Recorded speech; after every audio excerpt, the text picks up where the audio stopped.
இன்றைக்கான mini vlog பார்க்கலாமா? இட்லி மாவு நீங்கள் அரைச்சா அதே மாவு தாங்க அரைக்க போகிறேன். எனக்கு தெரிஞ்ச டிப்ஸை ஷேர் பண்ணுறேன். இட்லி அரிசி ஒரு ரகத்தில் கிடைக்கும். நான் வாங்குகிற அரிசி குட்டி குட்டியாக இருக்கிறதுனால 5 கப் அளவு எடுத்திருக்கேன். அரைக்காப்படி மெஷரிங் கப் ரெண்டுமே ஒன்று தான். அதே கப்பில் வெள்ளை உளுந்து 1 கப் எடுத்திருக்கேன்.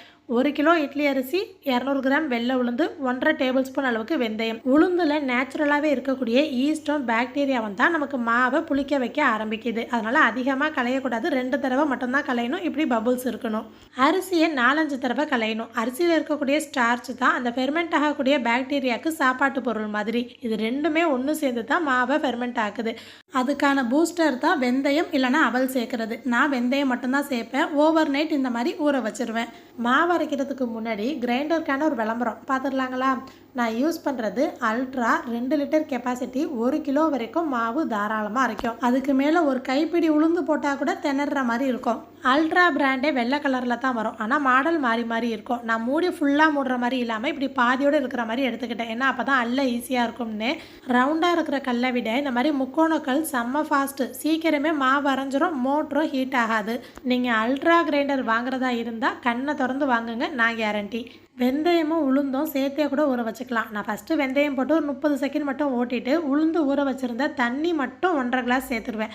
அதுக்கப்புறம் தான் ஊற வச்சுருந்த உளுந்து சேர்த்துட்டு ஒரு 20 நிமிஷம் கழித்து பார்த்தீங்கன்னா நல்லா பொதன்னு உளுந்து வந்திருக்கும். மாவு நல்லா சுற்றி வரத்துக்கு இடம் தாராளமாக இருக்கணும். அதனால் உளுந்து அள்ளிட்டு அதுக்கப்புறம் தான் அரிசி போடுவேன். அரிசி போடும் போதும் உளுந்து ஊற வச்சுருந்த தண்ணியை சேர்த்துட்டு அரிசி அரைக்கிறது. அரிசி சேர்த்து 15-20 நிமிஷம்குள்ளே தான் ரொம்ப ஃபாஸ்ட்டாகவே அரைஞ்சி வந்துடும். கையில் எடுத்து பார்க்கும்போது ஒன்றும் பாதியமாக அரிசி இந்த குருணை மாதிரி இப்படி இருக்கணும். அவ்வளோதான். உளுந்தையும் சேர்த்து 1 நிமிஷம் மட்டும் சுற்றி விட்டுட்டா எல்லாமே மிக்ஸ் ஆகி வந்துடும். அரிசி உளுந்து வெந்தயம்னு எல்லாத்தையும் ஒன்றா சேர்த்து ஊற வச்சு அரைச்சாலும் ஒன்று தான், இப்படி அரைச்சாலும் ஒன்று தான். இதுதான் முக்கியமான ஸ்டெப்பு. மாவை கையை வச்சு நல்லா பீட் பண்ணி விட்டுறணும். உங்கள் கைக்கு என்ன மாதிரியே மாவு புளிக்காதுன்னா உப்பு சேர்த்தே மிக்ஸ் பண்ணிடுங்க. அப்படி புளிச்சிரும் அப்படின்னா உப்பு நீங்கள் சேர்க்க வேணாம், எடுத்து வச்சுருங்க. நான் பல்காக எல்லா மாவையும் புளிக்க வச்சு அதுக்கப்புறம் ஃப்ரிட்ஜில் வைக்க மாட்டேன். இன்றைக்கி என்ன தேவையோ அதை மட்டும் கொஞ்சமாக சட்டியில் எடுத்து வச்சுட்டு மீதி மாவை அப்போவே வச்சுட்டு தேவைக்கு ஏற்ற மாதிரி அப்பப்போ எடுத்துப்பேன். இப்போ எனக்கு நைட்டுக்கு மாவு வேணும், மாவு ஃப்ரிட்ஜில் இருக்குது அப்படின்னா மதியானம் போலையே எனக்கு எந்த அளவு தேவையோ அந்த மாவை மட்டும் எடுத்து வெளியில் வச்சுட்டு நைட்டு யூஸ் பண்ணிப்பேன். இந்த மாதிரி டைரெக்டாக தட்டில் ஊற்றுறதை விட துணி போட்டு வேக வைக்கிறது இன்னும் சூப்பராக இருக்கும். அது ஒரு படி மேலே தான். நான் சோடாப்பு கூட சேர்க்க மாட்டேன். நல்லா சாஃப்டாக சூப்பராக வரும்.